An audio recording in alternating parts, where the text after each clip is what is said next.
Gimana nih kabarnya hari ini? Semoga baik ya. Kalian pernah dengar gak sih nama tempat yang unik banget? Sampai kalian mikir, kok bisa sih tempat ini bisa dinamakan seperti itu?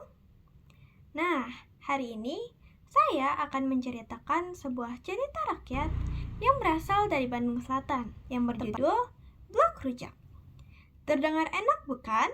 Tetapi jangan buru-buru mikir bahwa ini hanya soal makanan. Ada juga kisah di baliknya. Yuk langsung saja kita mulai.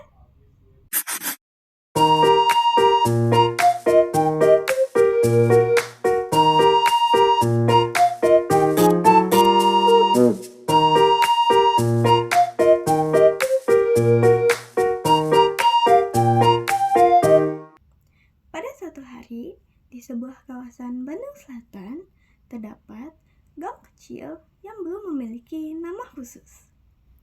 Gang itu sempit, hanya cukup untuk satu motor lewat, dan diapit oleh rumah-rumah warga yang berdiri rapat. Tidak ada yang menyangka bahwa gang sesederhana itu akan dikenal banyak orang dengan sebutan Blok Rujak. Nah, semua ini berawal dari kebiasaan warga sekitar yang berjualan rujak kuah dan juga rujak serut. Tidak diketahui siapa yang menjual untuk pertama kali. Karena waktu itu hampir bersamaan para ibu rumah tangga menjual rujak di depan rumah mereka. Buah-buahan seperti mangga muda, nanas, kedondong, dan bengkuang diserut dan dicampur dengan sambal yang terbuat dari cabai, gula merah, sedikit garam, dan kadang air asam. Untuk rujak kuah, rasanya pedas, asam, dan juga segar.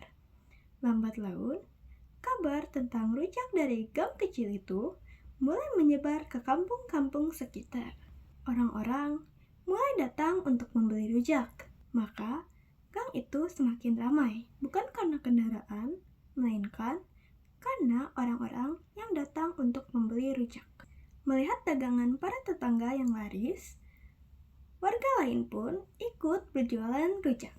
Bukan karena iri, melainkan ingin mencari penghasilan tambahan. Anehnya, tidak ada satupun yang merasa tersaingi. Mereka justru merasa senang karena gang mereka menjadi ramai dan juga membawa rezeki bagi rumah-rumah sekitar. Karena hampir semua rumah di gang itu menjual rujak, maka orang-orang mulai menyebutnya sebagai Blok Rujak. Nama itu tidak pernah diumumkan secara resmi, tetapi semua orang tahu di mana letaknya.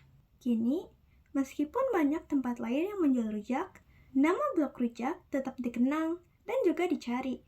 Bukan hanya rasa rujak yang enak dan juga menyegarkan, melainkan cerita di baliknya tentang warga yang saling membantu, sederhana, dan juga tidak pernah merasa tersaingi.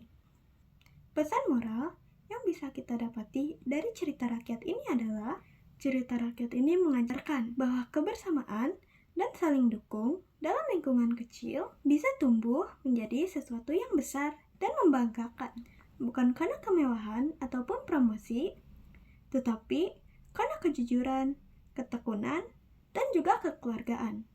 Dan dari rujak yang sederhana, sebuah nama pun tumbuh, yaitu Blok Rujak. Itu sebagai lambang usaha dan kerukunan warga di sebuah gang kecil yang berada di Bandung. Itu saja yang bisa saya ceritakan hari ini. Sampai jumpa di cerita berikutnya.